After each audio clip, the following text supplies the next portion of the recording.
what you want, when you want it, where you want it. This is The Mesh.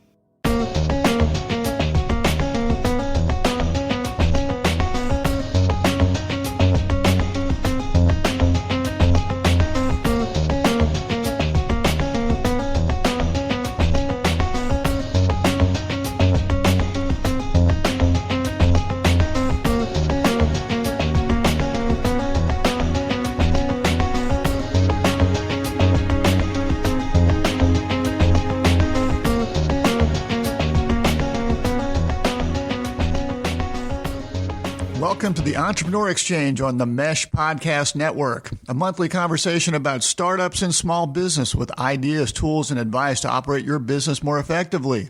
On today's show, what are the hot new businesses to get into in 2017?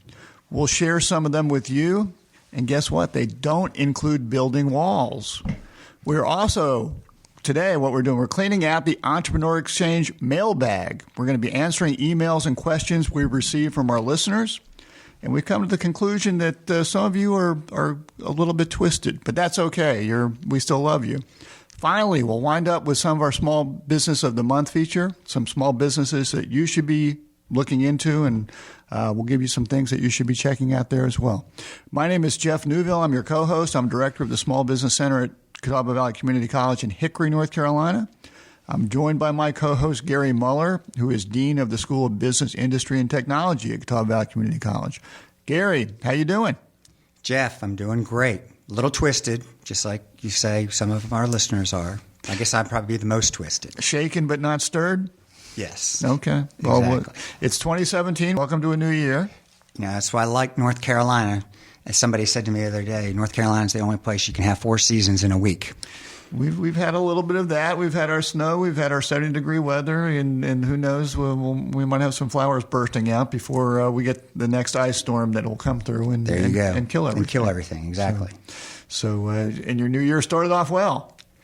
Busy as heck because the first 2 days of the semester were canceled, which is a bigger deal than I realized, because then we had to do a lot of other things. But, of course, just another challenge, just like we are when we're in business. You just take it and move forward and figure out how to solve it. And to clarify, they were canceled due to weather issues, not because of funding or other no funding, no demonstrations or anything like that, just regular snow. In North Carolina, snow, they don't get along when you're trying to plow the roads because we only have one snow plow. Well, you have to share anyway. But it is a new year, and in the work that I do, when I get to January, and people have the best of intentions, they have New Year's resolutions and want to start that business in 2017. So it feels like we're always overrun with people coming into our small business center, thinking about starting a new business, and some of them have a good idea of what they want to do. Not always a good idea. Some good, some not so good. But some come in saying, I want to start a business, not sure what sort of business I should start. And I was looking around the internet the other day and came across an article from Business News Daily, which listed what they say are the best small business ideas for 2017. So I was going to and this sort of plays into our mailbag in that we've got some questions about good business ideas or some business ideas. So this is our segue to get to our mailbag. Some business ideas for 2017. So here are some of the good ones. Tech implementation consultancy. So if you know computer stuff, if you know tech stuff, that things are always changing and evolving, and if you've got some skills there.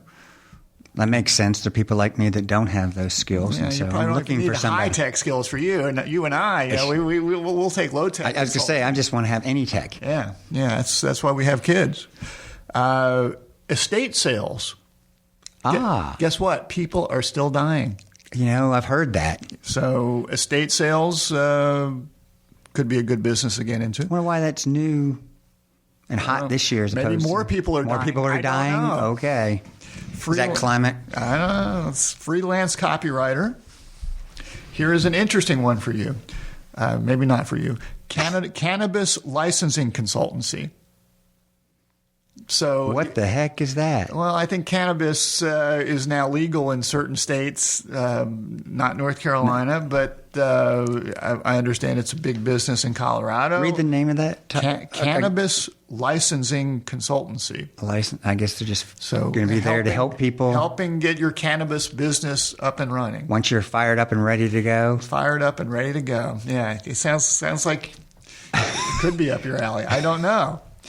Home healthcare services. I think that's an ongoing Yes, area. that makes sense. Social media consultancy. Changing, evolving. Always stuff going on in social media. I mean, I run into a lot of clients who are using social media to promote their business, and sometimes you might not have time to do it yourself. You might need some assistance with that. Homemade organic beauty products. Okay. Well, organic is big. Organic's big, and people are always wanting to make sure they look nice. That's right. Healthy fast food, and related to that, food trucks. Now that I know food trucks are big, and of course we've had them even as our businesses of the month for people as well as dogs, if you remember. There you go. So that's growing, getting bigger. Crowdfunding consulting.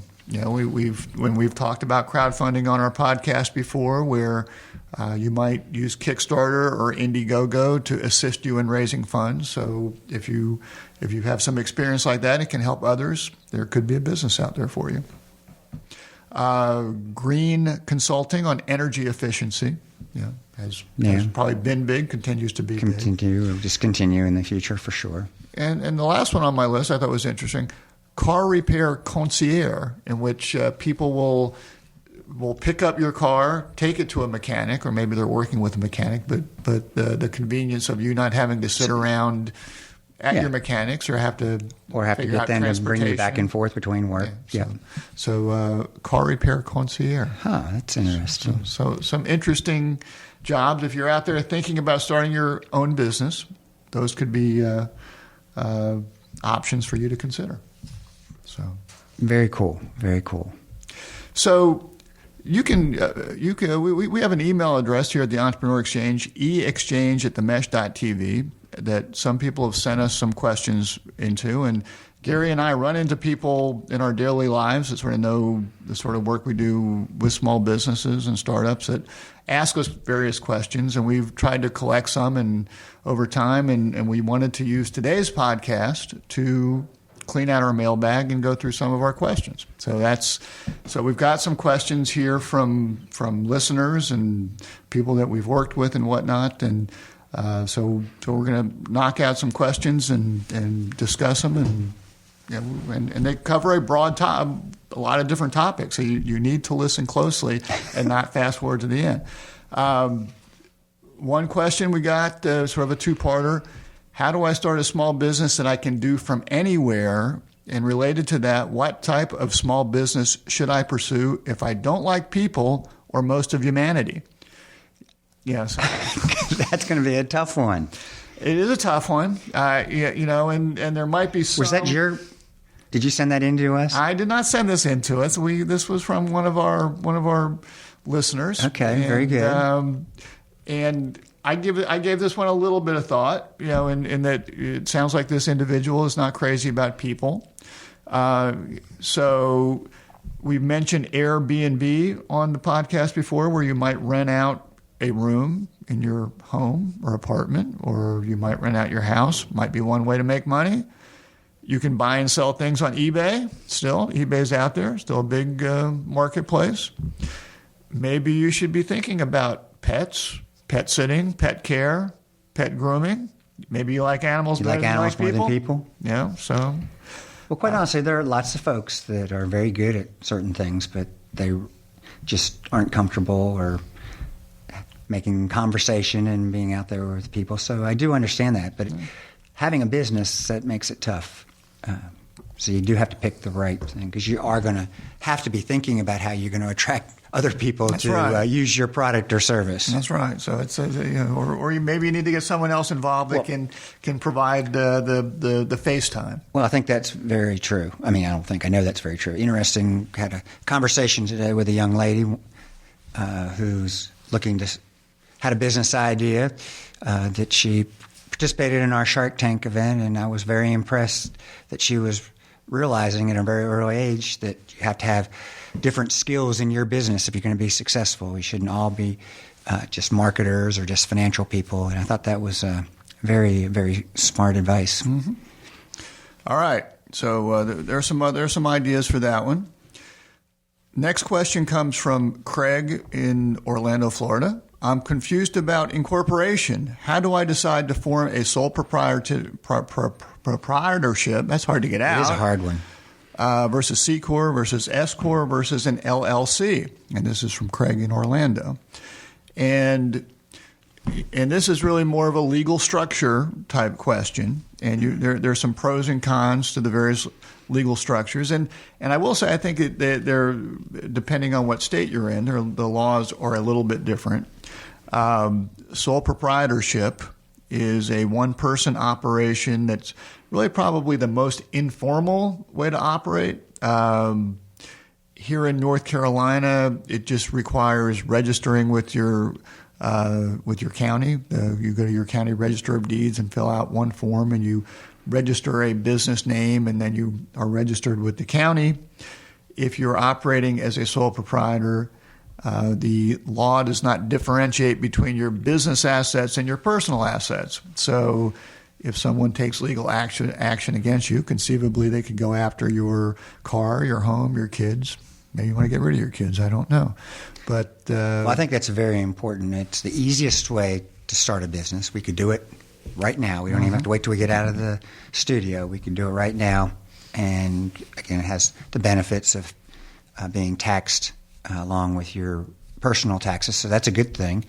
But one of our students and clients who's doing really, really well, I was talking to him. He's been in business for a couple of years, just last week, and he was saying, I think I need to look at changing from a sole proprietorship to something different. So we had this conversation, and I encouraged him very hard to do that because he's been very successful, and he's bought some equipment and different things like that, and that he wants to make sure that he protects himself because we can always get sued, and that doesn't even have anything to do with something maybe we did wrong. But I think that's a key thing as being a sole proprietor. That's the big downside. So, and that is the negative there is in terms of the risk, but you might also consider the LLC, which stands for Limited Liability Company, which here in North Carolina is a filing with the Secretary of State's office, but it does put a wall of protection between your personal assets and your business assets, as long as you're maintaining separate records and operating as a business, not as a hobby. That does give you some protection of your personal assets as long as you're operating in an appropriate fashion. Costs a little bit more. Here in North Carolina, it costs $125 to set up your LLC, and it costs $200 each year to renew your LLC. But it does give you some more protection than sole proprietorship.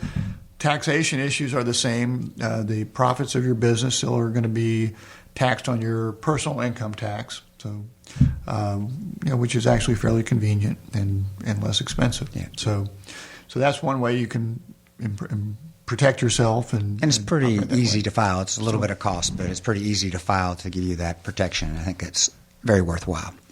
So as far as a corporation goes, that actually creates a totally separate legal entity, which really limits the liability of your company to whatever is owned by that corporation. But as far as the taxation, that becomes a little bit more challenging in that now you've got a separate legal entity that's going to have to file corporate taxes.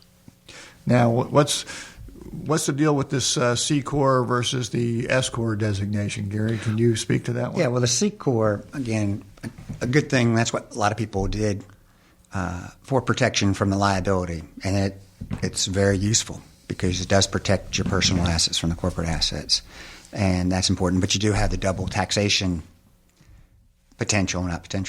reality if you want to take your money out of the business, because the corporation is going to be taxed, whereas on the personal side, if you want to take your money out, it's going to come out. You're going to be taxed that way. So that's why the LLC is a little bit better from a tax standpoint. And actually, the S Corp is that way too. It's way back when, that was really how you help small businesses because you had less taxation. You were able to protect yourself a little bit because you became shareholders.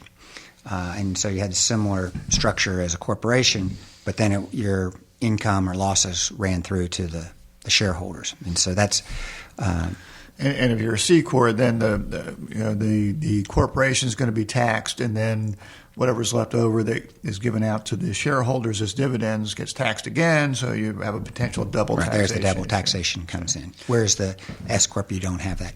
A little bit more complicated from a paperwork standpoint, a little bit more costly than an LLC, but similar in concept. Yeah. So we hope that helps you out there, Craig. Next question that we got, and this is a broad question. Impact of President Trump on exports, imports, healthcare, manufacturing in the United States, and sexual harassment laws. And this comes from David S. Jeff Neuville. This comes from David S. in Charlotte, North Carolina. And that's, I'm not sure that Gary or I have a crystal ball that can answer that one and give you any more perspective than you can get from other people. We're a week into this. and we still can't give you great perspective on it. I will tell you my personal perspective is one that in the short term, I think the economy will be strong. I think that consumer confidence is up. I think he's doing some things that will help U.S. manufacturers. Although I think, I know that the president has talked a lot about bringing manufacturing jobs back to the United States. I'm not sure that the productivity gains and technological gains that have occurred in manufacturing, to me, that there are just fewer jobs out there because of the technology. So right. It's not like that's going to be the challenge going on. It's not like going to be the good old days where you just throw people at it because there's technology there. From a healthcare perspective, I think there's certainly going to be some changes there, but the current laws, the Affordable Care Act for small businesses of less than 50 people, there were really no requirements there. So I'm not sure small businesses in that size are going to see much of a difference. I guess the areas that I think we should be sensitive to or just wary of are interest rates, in that if the economy picks up, I would expect to see interest rates start to tick up. Yes, I think that'll be the immediate reaction, which is probably appropriate. We've been at very, very low rates for such a long time. Yeah, but it will impact industries such as the housing market. Yeah. We're trying to get that to build, but interest rates going up could blunt that growth.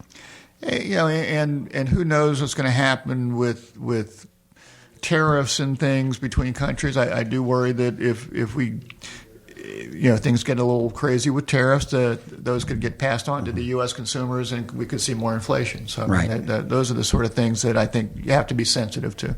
Well, I think interest rates going up and inflation, if the economy does well, they will come anyway. Mm-hmm. But you're right, we don't want to have that going up and the economy stagnant.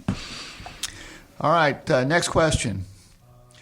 Who decides what kind of music to play in the office? Should it be done by seniority, title, or is it best to rotate? And this is from Pete in New York City. You have any thoughts on music in the office? That's an interesting question. I know at home, the kids, and then my wife. You're last on seniority level there? Oh, trust me. Well, I've heard some of your musical You've heard my tastes. music, so it makes a lot of sense, even from me. Yeah. I shouldn't be listening to it.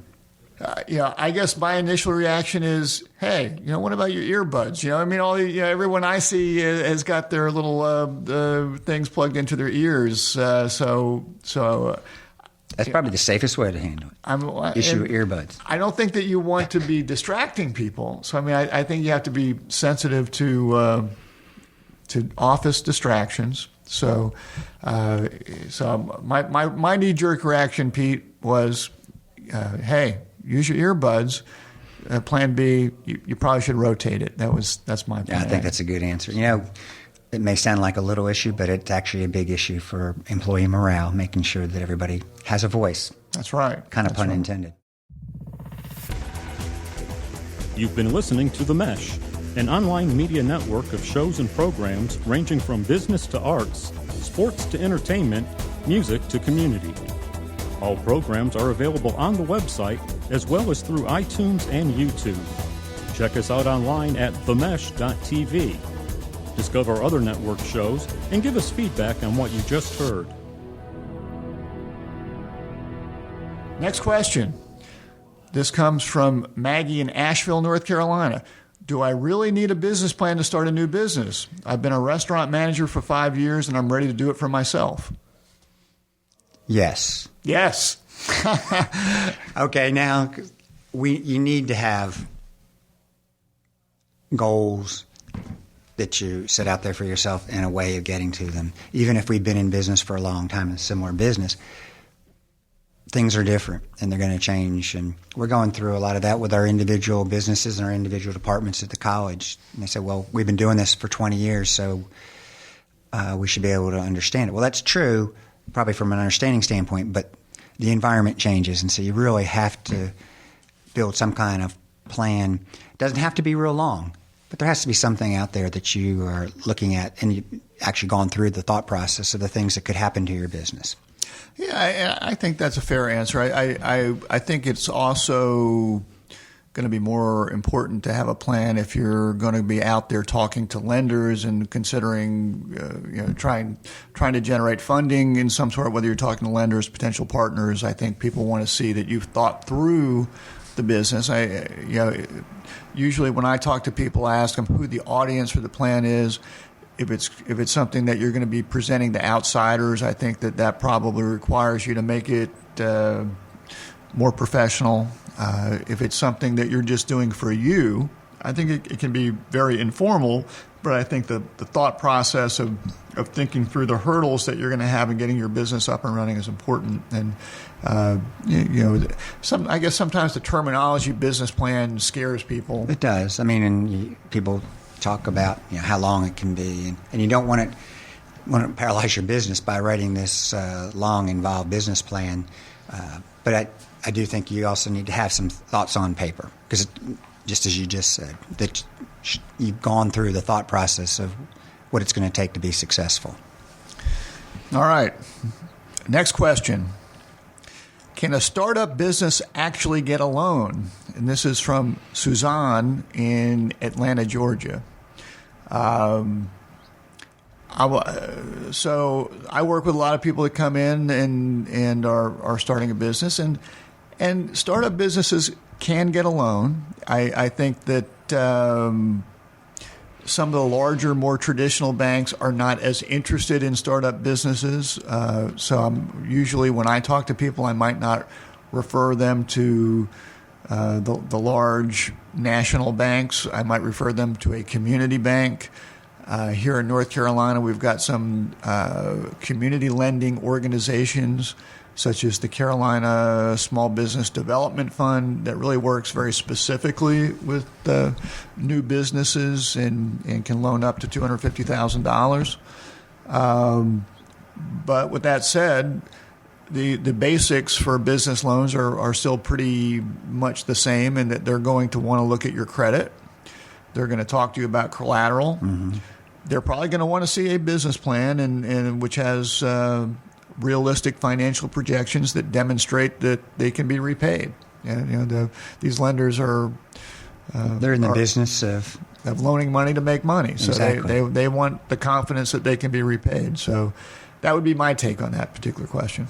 I don't know if you want to add anything to that. I agree. All right. We're in agreement.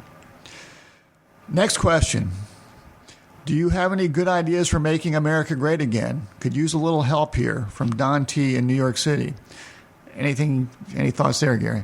Just add greater than ever before. I'd like to think we're pretty great now. Yes, well, that's why I think the add-on phrase was put in. I think that was a good choice. Okay. Let's move along. We want to go political, right? No, not too much. All right. This is a question from Dave, also in Charlotte, North Carolina. I've been using company funds to stay at fancy hotels to entertain my secretary. Are these expenses deductible for tax purposes? Are there local governmental grants available to help such expenditures? Now, I know that was your question. That was not my question. That's actually from Dave and Charlotte. But let's take a couple. His question might be somewhat tongue in cheek, but a couple of points of interest to our listeners.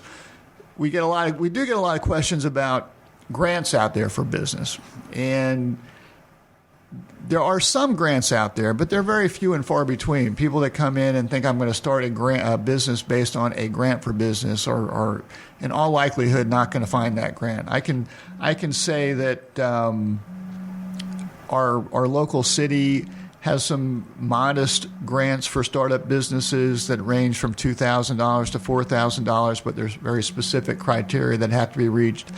Many cities, including ours, have matching grants for building improvements or land improvements that you might be able to tap into. But as we've talked a little bit before on the podcast, Gary and I have not yet found the magical money grant bucket exactly. to where grants are doled out. So Dave's question did mention about governmental grants. So there's a nice way of handling that question. Yeah. Now, I think that there another part to. I'm taking a little bit of a leap, but in terms of what is deductible for tax purposes for your small business, there are many legal tax deductions, and neither Gary and I are practicing accountants or lawyers, and we strongly urge you to speak to them before you make decisions on what sort of expenses. But some expenses that you can consider: home office. If you have a office that is a room in your home that is being devoted to business, you can take a portion of your home expenses and expense those legally for your small business. Office supplies, furniture. If it is for your office, not for your den, you can deduct that. Other equipment such as computers, copiers, scanners, that's deductible legally. Software or certain subscriptions you might be using for your business, that's okay. You can track mileage when you use your car. Track mileage.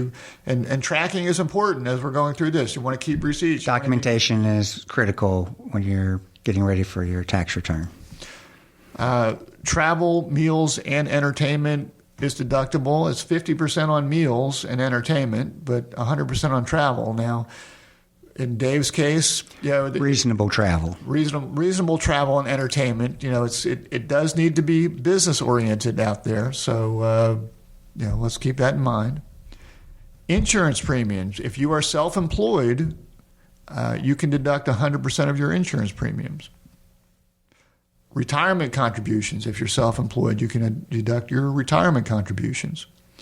Telephone charges. You can deduct a portion of your cell phone bill that is used for business. So there are a lot of deductions out there. We always get people that come in and they have this glow in their eyes about how much money they're going to make with their business, which is wonderful. We all want to do that until it's tax time, and then we want to scramble around and say, "Wait, I have these expenses. I didn't make as much as I thought I made." So keep records, keep receipts. Exactly. So that's important. Sure. All right. Any other things that we can think of there? No, my thought is, and I hesitate to say it, as you can tell, lots of people, when it comes down, they take things in cash. We tell them they still need to document even when they get cash receipts as opposed to other checks and different things like that. There you go. You see why I hesitated? I understand. All right, next question. Should we serve alcohol in the office like on Friday afternoons or on special days? Tuesdays seem pretty special also. This is from Debbie in Melbourne, Florida.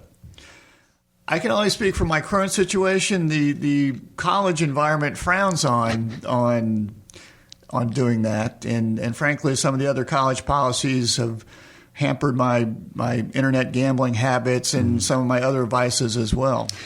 But that's why you've been working with craft breweries and different things to help them with their business. Actually, I met with someone who's interested in doing hard cider earlier this week. What I would say, though, is that we encourage you to find ways to make your office fun. Some things that we've done in my part of the community college. We've had Funny Hat Day, always popular. We've had Football Day at the beginning of the football season, where we had a lot of games like match your favorite players to the crimes they've committed, that sort of things. And we also have Meat Day. You are very creative. Are you familiar with Meat Day? I've heard you talk about it, but I don't know exactly what it is. Please tell us. Well, Meat Day was invented by Rip Kersey, as you know. Oh, yes, I know Rip. And every Wednesday after the completion of the NCAA basketball tournament, we encourage you to cook out, grill at the office, not like inside. You really should go outside. Makes sense. Yes. And eat meat. In honor of the conclusion of the NCAA basketball season and the beginning of spring and the Major League Baseball season. It's called Meat Day. Did you make that up? Rip made that up. Rip Kersey made that up, and I can only assume. Well, you guys are similar, and I would very smart. Hallmark will have it on their list within 2 years. Yes. Mark my words. So, all right. Next question: what other podcasts or online publications would you guys recommend? Ours. If you're listening to this one, well, we would first say check out the mesh.tv because they have a very broad variety of podcasts, everything from business-oriented podcasts to sports-oriented podcasts to movie reviews. So there's a lot of good things going on the Mesh TV. So please do check that out. Yes, definitely. I know that you and I, Gary, are both familiar with the Success in Business podcast that one of our associates, Tom Ryan, does. Very good. Yes. Success in Business podcast. I've also met with a fellow, Blake Brandeis, who he's actually in California, but he does a podcast called The Motivational Millennial, where he talks about success stories for younger people that are in business, and I would recommend that one as well. So something else for you to consider. Very good. So Ours. and ours. All right. Okay. Next question. Any guidance on giving staff, vendors, customers nicknames? This comes from Stretch in Champaign, Illinois. Well, I like his nickname. Yeah, well, and actually, I know Stretch, and he's a tall fellow. Tall fellow? Yeah. Very good. So I went to college with him, so yeah. I was hoping he still had some years of eligibility, could play for Wake Forest. Yeah, he's not that good. No? Okay. I mean, I'm all for building relationships with people. You don't want to, you don't want to have embarrassing nicknames for people, and you have to. I think you have to be comfortable enough with them. I don't think you want to walk up to your new customers and say, "Hey, Shorty," or or "Hey, Small Hands," or something like that. That I found that can irritate people. Doesn't always work. No, you don't want to get in a tweeting war with your biggest customer. We see how that can work. I know. So proceed carefully. Yes. If it's good to have a good relationship, but you have to be careful. Yeah. So proceed carefully on that one. So, next question: how do you decide your small business is a failure and you should hang it up? It can be a real downer. That's a tough one, particularly if you've got the passion and saying, "Hey, I really want this to work." That can be one of the tougher conversations that we have to have with people to say, well, it just may not be what you want it to be or where you want it to develop into, and that's very tough. Yeah, I don't think there's a magic answer to that particular question to say here is the end. I think. Yeah, you don't say, well, okay, you've been doing this for X number of months, and so. Yeah, I mean, you certainly want to give it a fair shot, but it really depends on the business. There's some that you probably can reach that conclusion pretty quickly, mm-hmm. and some that you might not know for months or years. Right. And obviously sometimes often it might be dependent upon your personal resources of how far you want to take this. Mm-hmm. I think the one thing we would say is analyze the business as you go and make adjustments as you move through the business, and at some point you have to look at reality and make a difficult decision there. So, all right. We're moving. We're getting a little tight on time, but one more question we're going to take from our mailbag. I'm in startup mode, pre-revenue, but I need staff. What are your thoughts about giving away equity as a way to bring people on board? What's your take on that one? I'm getting to a common answer or response. That's a tough one. I think of Shark Tank when I think of, you really have to understand the potential of your business, what your financial needs are to get started, because you don't want to give away a lot of equity before you really know what the potential is of the business. But again, if you need it to get started because you don't have the resources, then I think you have to consider that, because you have to have the capital to get started. So it's, I would say when you're doing that, you talk to a financial advisor such as yourself to kind of let them look at the business and get another set of eyes before, because you could see people giving a lot more away percentage of the business than they really need to. And I guess when I saw that question also, I thought about it depends on who the people are, in that you want to partner with people that have a similar mindset that you can count on, that you have some that you can depend on. So it's certainly nothing that anyone would want to do lightly. I think it's something that you would want to consider depending on the individual and what they bring to the table, both in terms of their skill set and their financial resources. So, yeah, it is a case-by-case basis. Yeah, so anyway, I think we knocked that one out of the park, Gary. I think that's great. I agree. That is a serious one, because you got to make sure it is the right match from a personality standpoint and skill set.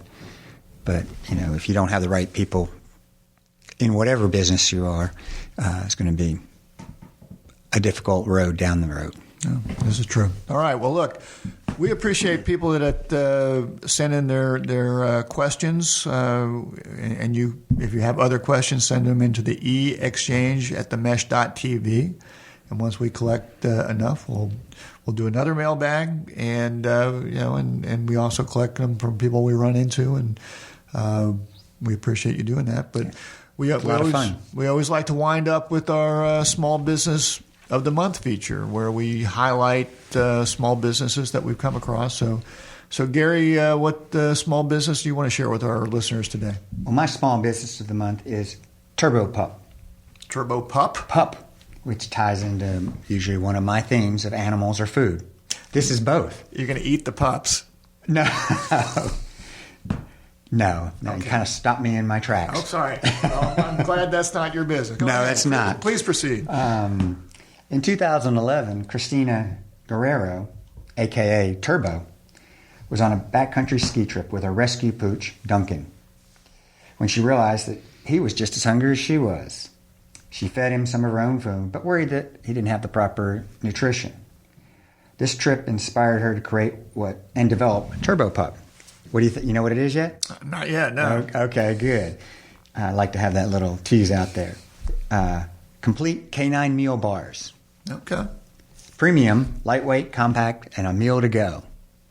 All of us love our dogs, and so we understand that. I have to admit that I hadn't thought about needing this premium compact meal that's nutritious, because you know what I eat for breakfast, lunch, and dinner. So You're sort of a pastry kind of guy. yeah, I'm kind of thinking that maybe this is a little bit.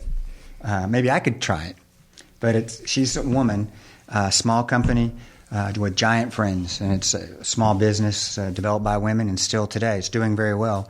So it's a great success story. She's a veteran. She wants to manufacture these edible, healthy, nutritious premium products for the four-legged friends. So kind of cool. I like the name Turbo Pup. Of course, we may need to work on the name for her, since she thought that we were selling dogs. Well, Only because you sort of were going down the. Well, I did. That's right. I kind of framed it as animal and food. It was more a Gary issue than a business issue. Well, that usually is the problem with me. It's a Gary issue. But yeah, to me, it begs the question of if one was lost in the woods with their pet and had these Turbo Pup bars, would you be better off eating the Turbo Pup bars first before you eat the dog, and get rescued? Well, I think that answer is yes. Okay, good. Of course, this comes from somebody that used to eat dog biscuits when he was a little kid. That's quite the moral dilemma. Anyway. My small business of the month. It's a company that Gary and I both were introduced to late last year. It's a company called Push and Putt, and it's run by Jerry and Susan Maloney in nearby Newton, North Carolina. They've developed a new product for golf practice greens and home greens. It's a golf flagpole that you simply push down and it pops the ball out of the cup. So there's no bending, no harming the practice green, the edges of the hole with your putter or pulling the ball out of the hole. Push and Putt was invented and created by Jerry Maloney, who's an avid golfer and has invented several different products. And he's got a small manufacturing company in Newton. And he's now partnering with a company in Scottsdale, Arizona called the Golf Tank, which is helping to market and distribute the Push and Putt products to golf courses throughout the country. And Gary and I had a chance to work with Jerry and Susan in our region's business plan contest called the Edison Competition, which they entered and they actually won. They took home $10,000 to further their business. And great product. We enjoyed very much meeting with them and working with them. And you can check them out at www.pushandputt, that's PUSHNPUTT.com, and get a chance to see what they're doing. And if you're putting that putting green in your backyard, you should use the Push and Putt. Absolutely. It'll save your back. So anyway, we very much appreciate you guys listening in. We appreciate you sending in questions. If you've got a suggestion for our small business of the month, or if you've got a suggestion, or if you have a question you'd like us to answer, send it to us at the eexchange@themesh.tv. Thanks to the Mesh. You can download us at iTunes. You can find it at the Mesh TV. And we look forward to talking with you again next month. Looking forward to it. Take care.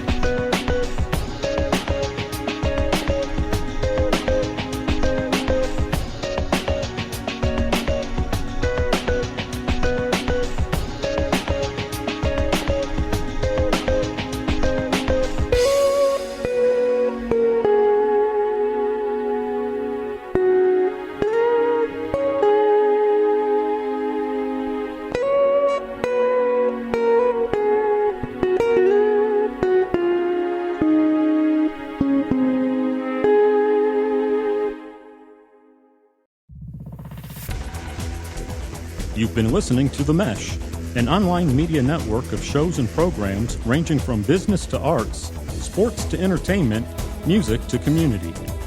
All programs are available on the website as well as through iTunes and YouTube. Check us out online at themesh.tv. Discover other network shows and give us feedback on what you just heard.